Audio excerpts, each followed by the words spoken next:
The Galactic Culinary Summit had tested 1,000 recipes, each more elaborate than the last, each designed to impress the alien queen, whose memory was said to be eternal. But when a single father from Earth stepped into the crystalline kitchen with nothing but butter, noodles, and the quiet desperation of a man who knew how to feed a child on a hard night, everything the galaxy understood about nourishment shattered, because what he made, she would never forget. Before we dive in, let us know where you're watching from. And if stories like this move you, hit that subscribe button because tomorrow's episode is even more unbelievable than this one. The summit hall stretched like a cathedral carved from frozen light, its walls humming with the breath of 1,000 suns captured and contained. Flames danced in suspended globes, each one tuned to a different molecular frequency, each one capable of cooking matter at temperatures that would make Earth's core seem mild. The kitchen stations gleamed like altars to ambition, steel and crystal fused into instruments of culinary worship.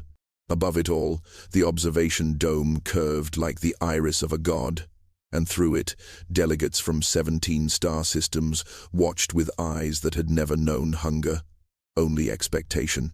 Samuel Hayes stood at the edge of the farthest station, the one tucked behind a pillar of living coral that pulsed with bioluminescent veins. His chef's coat, standard Earth issue, hung loose on shoulders that had learned to carry weight without complaint. The fabric was clean but worn, white cotton among robes woven from starlight and chitin. His hands, calloused and steady, rested on the counter as he watched the procession of masters parade their creations before Matriarch Veyara. She sat upon a throne that seemed to grow from the floor itself, her form towering and terrible and beautiful in ways human language had no grammar to describe. Her skin shifted between violet and deep ocean blue, patterns moving across her like weather systems viewed from orbit. 6 eyes, arranged in a constellation across her face, blinked independently, each one recording, remembering, cataloging every molecule that passed her awareness. Her memory was legend. Eternal, unforgiving, absolute. What she tasted once, she knew forever. What failed to move her was forgotten by all. The chefs before Samuel had brought sculptures of flame frozen in crystallized sugar. They had presented living fruits that sang their own requiems as they were consumed. One had offered a soup distilled from the tears of a comet, aged for 3 centuries in the gravity well of a dying star. Each dish was announced with fanfare, with poetry, with the weight of entire culinary traditions balanced on a single plate. And one by one, Matriarch Veyara tasted them with her smallest mouth, the one reserved for judgment. One by one, her eyes dimmed in disappointment. One by one, the creators were dismissed with a silence heavier than any insult. Chancellor Drex, a being of angular metal and pride, stood beside the throne like a blade waiting to fall. His voice carried the rasp of ice scraping stone. 998 failures, he announced to the dome. 2 remain. His gaze swept the kitchen and landed on Samuel with the weight of a collapsing star. Let us see if humanity fares better than the masters who preceded them. Samuel did not move. He had learned long ago that stillness was its own kind of strength. The latest master chef stepped forward, a being from the crystalline reaches, whose body refracted light into rainbows that painted the walls.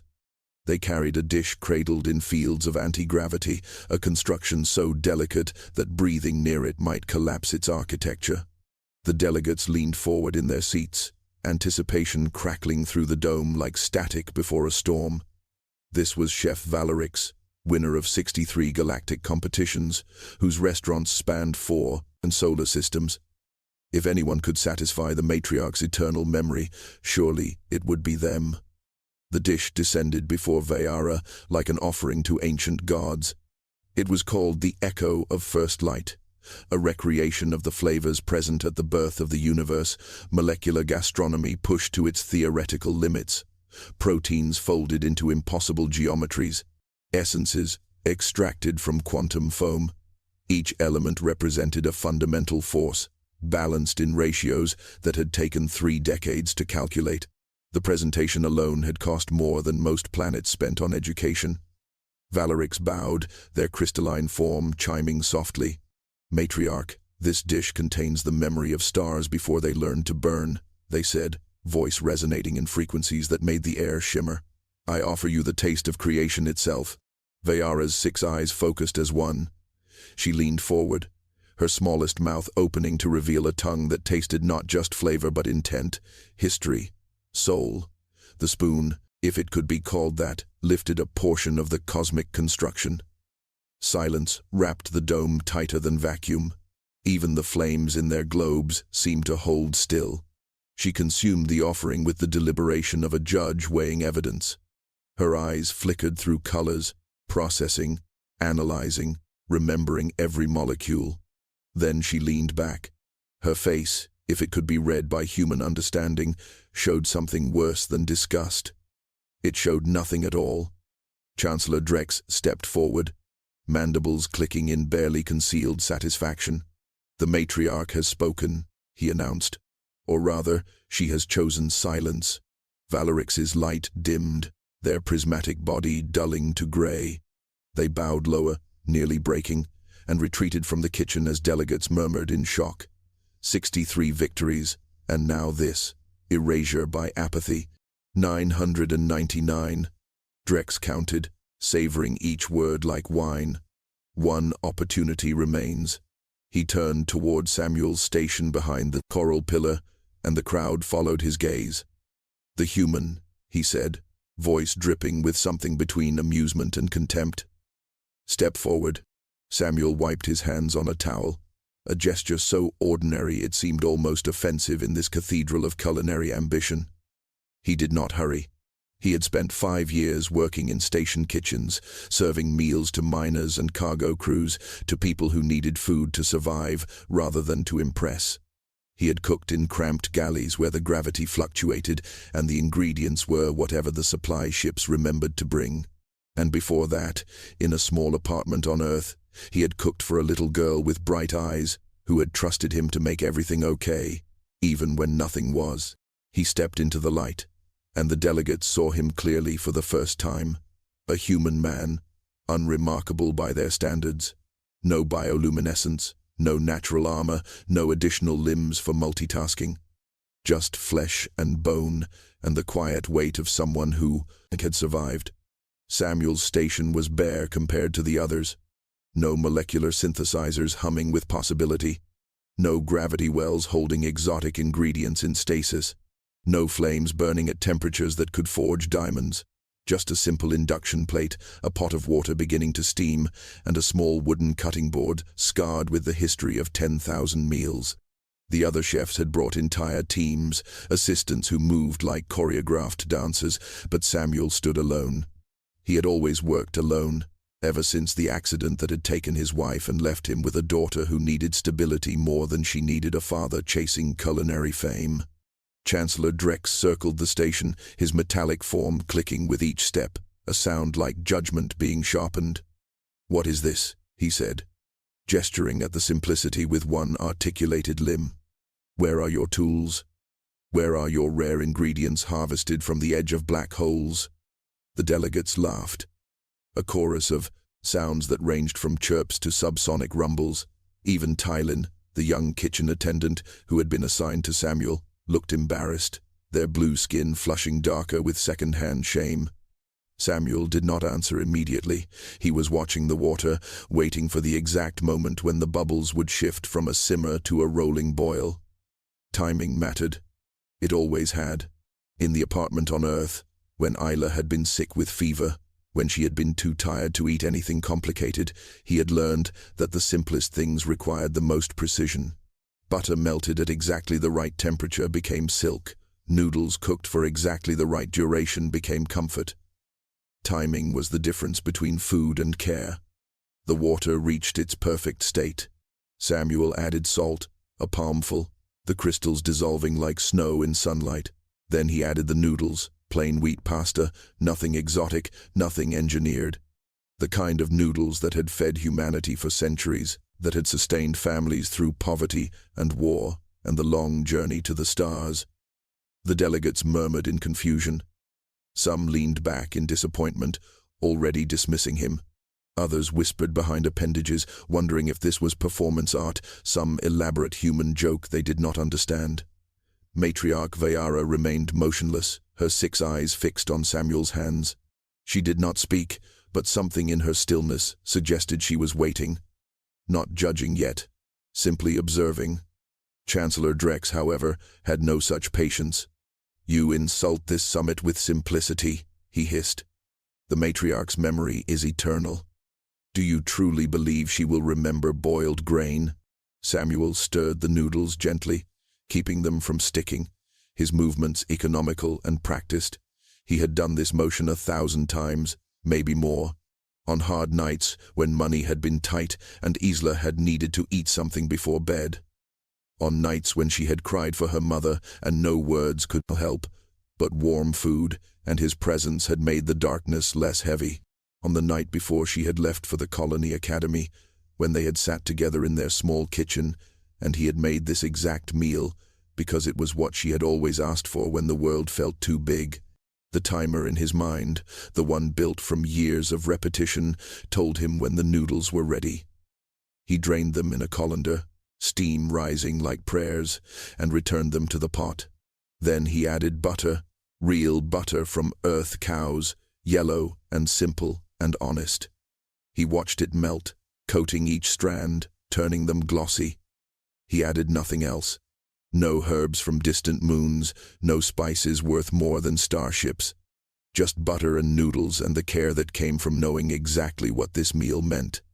The silence that followed was not reverence. It was disbelief hardening into scorn. Chancellor Drex's metallic form seemed to expand with indignation, his edges catching the light like blades being drawn. "This is your offering," he said, each word a separate accusation. Grain and fat. The delegates erupted in laughter that echoed through the dome like shattering glass. A Vorentine chef, whose 6 arms had sculpted edible nebulae, covered their mouth in second-hand embarrassment. A Kellis master, whose dish had contained enzymes that rewrote taste receptors, simply turned away, as if the sight itself was painful. Samuel placed the noodles in a plain ceramic bowl, white and unadorned. He carried it toward the throne with the same unhurried pace he had used for everything. The gait of a man who had learned that rushing changed nothing. Tylin watched from the shadows, their young face torn between pity and confusion. They had seen the elaborate failures, had helped prepare dishes that required 3 days of assembly and ingredients that cost more than small moons. And now this human brought forward something a child could make. But as Samuel approached, something shifted in the air. Matriarch Veyara leaned forward, just slightly, her 6 eyes narrowing in unison. The laughter faltered, then died completely. When the matriarch moved, the room obeyed. Samuel stopped before the throne and set the bowl down on the platform of living stone that grew from the floor. He did not bow deeply like the others had. He simply nodded, the gesture of one person acknowledging another, and stepped back.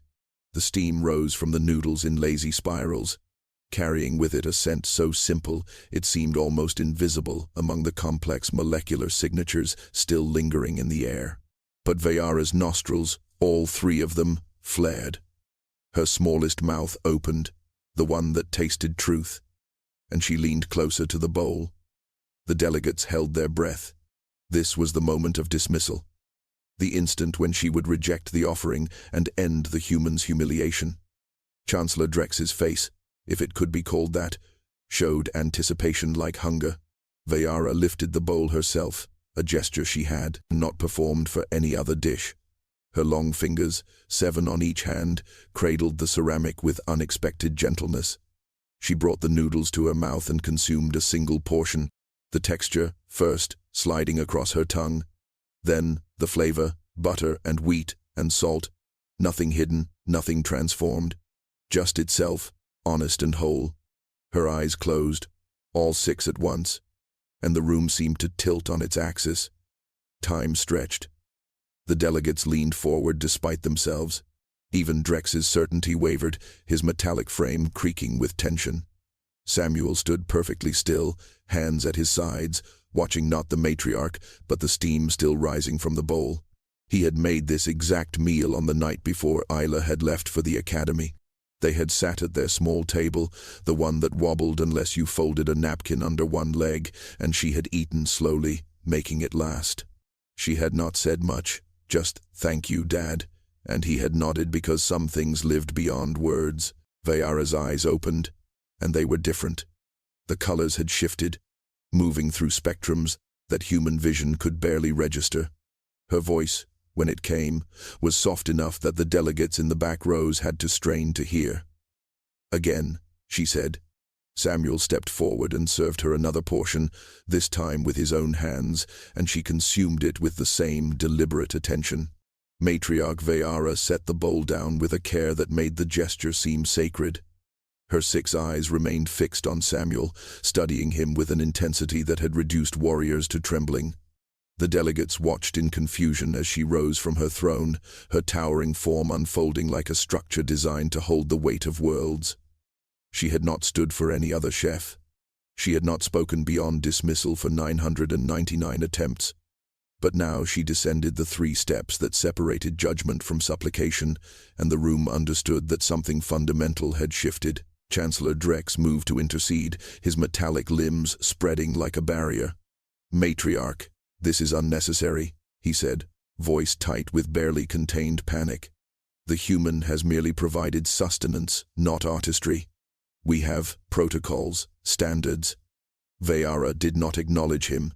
She stopped before Samuel, close enough that he could see the patterns shifting across her skin like continents drifting across a living map. Her smallest mouth opened, the one that spoke truth rather than proclamation. "I remember this," she said. The words fell into the silence like stones into still water, creating ripples that spread to every corner of the dome. Samuel did not move, did not speak. He simply waited. "I remember it exactly," Veyara continued. "Not from today. From 37 years ago, when my daughter was dying." The delegates gasped. Some stood. Others leaned so far forward they nearly fell from their seats. The matriarch's daughter had been legend, a princess who had perished in the frontier wars, her death the catalyst for treaties that had reshaped 3 systems. But no one spoke of her. Grief among the matriarchs was private, buried beneath duty and the weight of eternal memory that could not afford to dwell on loss. "She was wounded beyond what our medicine could heal," Veyara said, her voice carrying through the dome with the force of confession. "She could not consume our foods, our carefully prepared sustenance. Everything tasted of death to her. But a human medic, stationed with the relief forces, brought her something simple: grain and fat and salt. She ate it. She smiled. And then she died 3 hours later, still tasting that kindness on her lips." The room had stopped breathing. Chancellor Drex's face, rigid and certain moments before, now showed cracks forming in its architecture. Samuel's throat tightened, but he remained steady. He had learned to carry grief without letting it crush him. It was the only way to survive when you had a child depending on you. Veyara lifted one hand and placed it on Samuel's shoulder, a touch so gentle it seemed impossible from something so vast. "You did not cook for judges today," she said. "You cooked for a child who needed to be fed. That is why I will never forget this, because my memory is eternal, and love is the only flavor that survives eternity."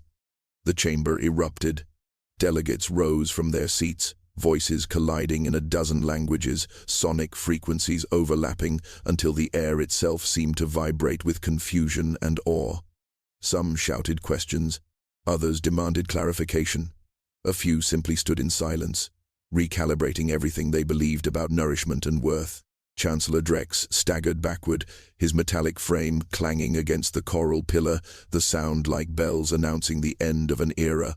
His certainty, built on protocols and hierarchy, and the belief that complexity equaled value, fractured with each passing moment.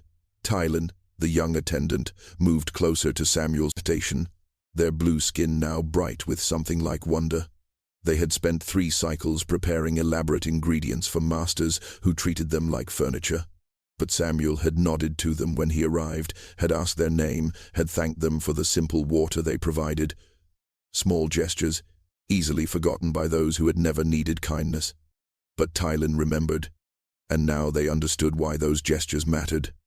Ambassador Corin, a diplomatic official from the Sedara cluster, descended from the observation deck with robes flowing like captured starlight. They had been silent throughout the summit, recording outcomes for the historical archives, but now they approached the throne with purpose. "Matriarch," they said, voice steady despite the chaos swirling around them. "If I may speak." Veyara gestured permission, her hand still resting on Samuel's shoulder. "The human has demonstrated what we have forgotten," Corin continued. "That food is not spectacle. It is connection." Chancellor Drex found his voice, though it came out strangled and thin. "This violates every principle of the summit," he said. "We seek culinary excellence, not sentiment. The matriarch's memory should preserve only the greatest achievements, not simple meals meant for children." His words landed wrong, hollow against the weight of what Veyara had revealed. Several delegates turned away from him, their earlier allegiance evaporating like steam. Veyara finally released Samuel and turned to face the assembly. Her 6 eyes blazed with colors that moved between sorrow and fury, and something softer that had no name in any language present. "You misunderstand the purpose of memory," she said. "I do not remember to catalogue excellence. I remember because I cannot forget. And what I cannot forget are the moments when I was seen not as matriarch, but as a mother watching her child suffer." She gestured to the empty stations where elaborate dishes had been presented and dismissed. "Those and creations were designed to impress me," she continued. "They were built on the assumption that I hunger for complexity, for innovation, for proof of superiority. But I do not hunger for those things. I hunger for what I lost, for the simple truth that someone cared enough to feed my daughter when she was dying." Samuel spoke for the first time since presenting his dish. His voice was quiet, but it carried through the dome with surprising clarity. "I made this for my daughter on hard nights," he said, "when she was scared or sad or sick. It was all I had to give her sometimes. Just noodles and butter, and the promise that I would still be there in the morning." Veyara's eyes closed briefly, all 6 in unison, as if his words had struck something deep. Chancellor Drex attempted one final stand, his voice rising above the murmurs like metal scraping stone. "If we abandon standards, we abandon civilization itself," he declared. "The summit exists to elevate culinary arts beyond mere survival. To reduce it to sentiment is to betray centuries of refinement." Several older delegates nodded, clinging to familiar hierarchies even as they crumbled. But younger voices began to rise in opposition, and the foundation Drex had built his authority upon shifted like sand beneath an incoming tide. Matriarch Veyara moved back to her throne, each step deliberate. And when she sat, the living stone seemed to embrace her differently, as if recognizing something it had forgotten. She gestured to Samuel. "Tell them how you learned to make this," she said. "Not the technique, the reason." Samuel hesitated. He had spent years avoiding this story, burying it beneath the routine of work and survival. But the matriarch's eyes held a kind of permission he had not felt in a long time. "My wife died when my daughter was 4, Samuel began. The words came slowly, each one pulled from a place that still ached. "I was working double shifts at a station galley, trying to keep us fed, keep the rent paid. I did not know how to cook anything complicated. I barely knew how to be a father." His hands, resting at his sides, curled slightly, remembering. "But Isla, my daughter, she would get scared at night, would not eat the reconstituted meals from the dispensers. So I made this, boiled noodles, butter, salt. It was all I could afford, all I had time for between shifts." The chamber had gone completely silent. Even Drex had stopped protesting, his metallic frame frozen in reluctant attention. Samuel continued, his voice steady despite the weight. "She started asking for it every night. Not because it was special, but because it meant I was there, that I had stopped long enough to make something with my hands instead of pressing buttons on a machine. It became our routine, our language. When she was sick, when she was lonely, when her mom's birthday came around and we both felt the absence like a hole in the room. Veyara leaned forward. "And you fed my daughter the same meal," she said, not knowing who she was, not knowing who I was. The human medic who brought Noodles to a dying princess did not do it for recognition. He did it because a child was suffering. Samuel's breath caught. "I did not know that was your daughter," he said quietly. "I was part of the relief corps. We just tried to help where we could." She smiled when she tasted it. "I remember that." She said it tasted like home, even though she had never been to Earth. Tears, if they could be called that, began to fall from Veyara's eyes, crystalline drops that chimed softly when they struck the stone floor. "You gave her comfort in her final hours," she said. "That is why I memorized every molecule of what you made." The delegates began to shift in their seats, no longer with restlessness but with the weight of realization settling onto their shoulders like snow. Some looked at their own elaborate creations, still displayed on cooling stations, and saw them differently now. Not as achievements, but as armor. Complexity built to hide the absence of genuine care. A Vorentine chef with 6 arms covered their face, shoulders shaking.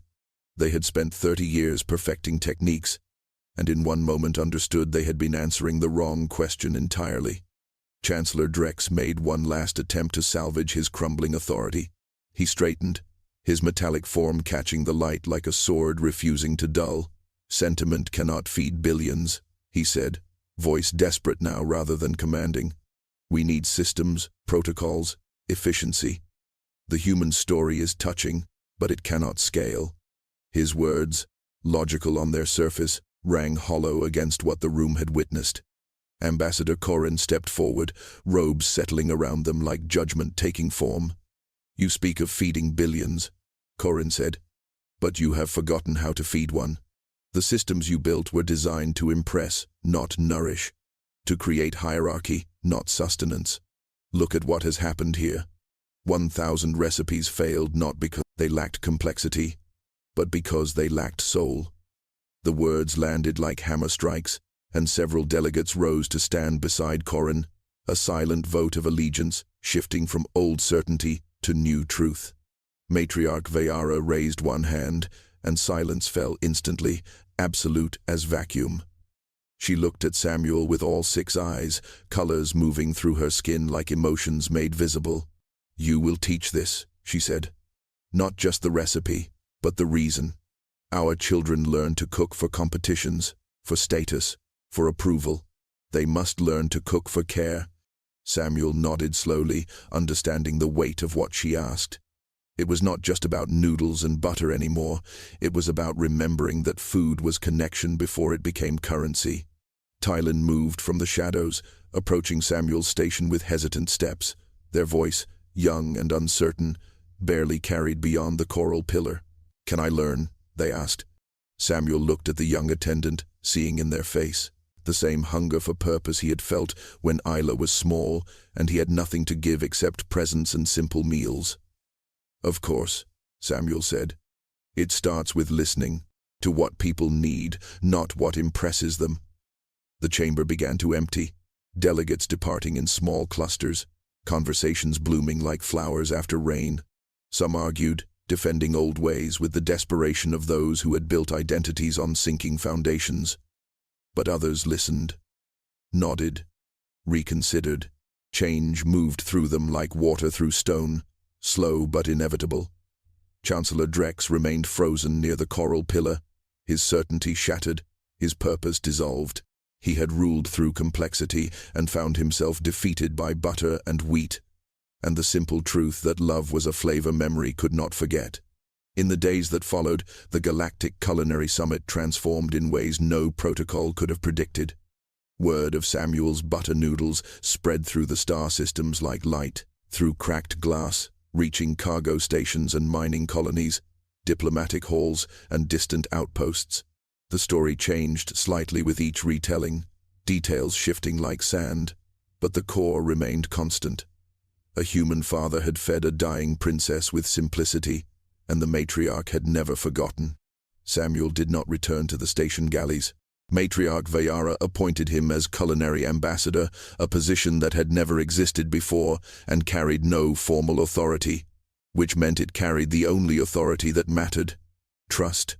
He traveled to academies where young chefs learned to molecular gastronomy before they learned to boil water, and he taught them the foundation they had skipped: how to recognize hunger versus appetite, how to feed grief, loneliness, fear, how to understand that a meal could be medicine when medicine failed.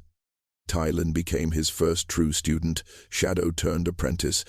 They learned not just recipes but the patience required to watch water reach, the exact temperature where pasta would cook perfectly, the attention needed to hear what someone was not saying when they claimed they were not hungry.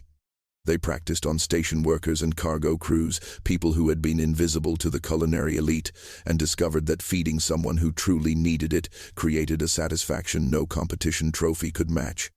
Chancellor Drex disappeared from public view, his metallic certainty corroded by the realization that he had spent decades building temples to his own ego rather than nourishing anyone. Some said he returned to his home system in disgrace.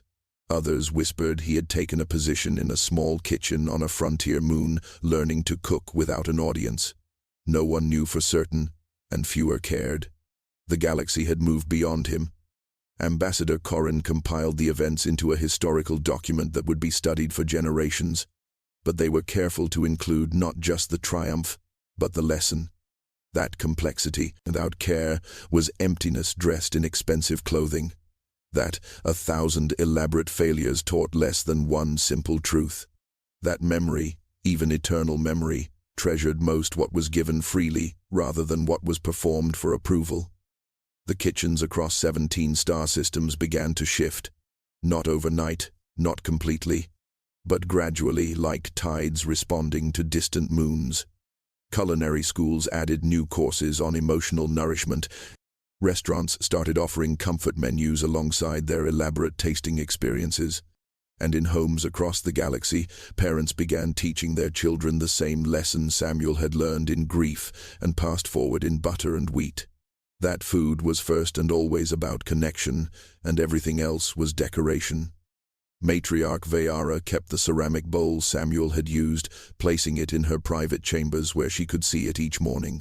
A reminder that some memories were worth preserving not because they were grand, but because they were true. 3 cycles after the summit, Samuel received a message from a colony on the edge of charted space. A settlement of mixed species struggling with famine, not from lack of food, but from despair.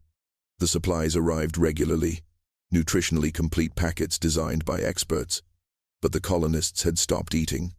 Depression had settled over them like fog, thick and suffocating, and no amount of logical nutrition could penetrate it. They needed something else. They needed what Samuel understood. He arrived with Tylen and a few simple ingredients. No elaborate equipment, no molecular synthesizers, just pots and butter and pasta and salt. The colony administrators protested at first, insisting that psychological intervention and better meal formulations were required, but Samuel ignored them. He set up in the communal kitchen and began to cook, and the smell that filled the corridors was so simple it seemed almost offensive. Just butter melting, wheat boiling, steam rising like prayers into recycled air. The colonists came slowly at first. A human engineer who had not eaten in 2 days. A Veyari parent whose child had stopped speaking. An elderly Threxian who sat in the corner and wept quietly, mourning a home they would never see again. Samuel served them each a bowl, plain, white, ceramic, noodles glistening with butter, and nothing else. He did not speak much. He simply made eye contact, nodded, and placed the food in their hands with a gentleness that said, "You matter," without needing words. They ate, and as they ate, something shifted. Not dramatically, not like a switch being flipped, but gradually like dawn approaching through thick clouds. The engineer ate a second bowl and asked how it was made. The Veyari parent smiled faintly and brought their child, who tasted it and said it reminded them of something safe. The Threxian elder stopped weeping and asked to help cook the next batch. Within a week, the communal kitchen had become the heart of the colony. People gathered not just to eat, but to cook together, to share in the simple ritual of making food with care. Samuel taught them what Matriarch Veyara had understood. That memory preserved what mattered, and what mattered was connection. That in a galaxy obsessed with complexity and achievement, sometimes the most radical act was to offer something simple made with attention. That feeding someone was not about impressing them, but about seeing them, acknowledging their existence, saying without words that they were worth the effort of melted butter and boiled wheat. When he left, the colony was not fixed. Depression did not vanish because of Noodles, but they had remembered how to care for each other, and that was enough to begin rebuilding. Tylen stayed behind to continue the work, and Samuel moved on to the next place that needed him. He carried his small bag of ingredients and his knowledge that the simplest things, done with love, could change the course of stars, because Matriarch Veyara had been right. Love was the only flavor that survived eternity,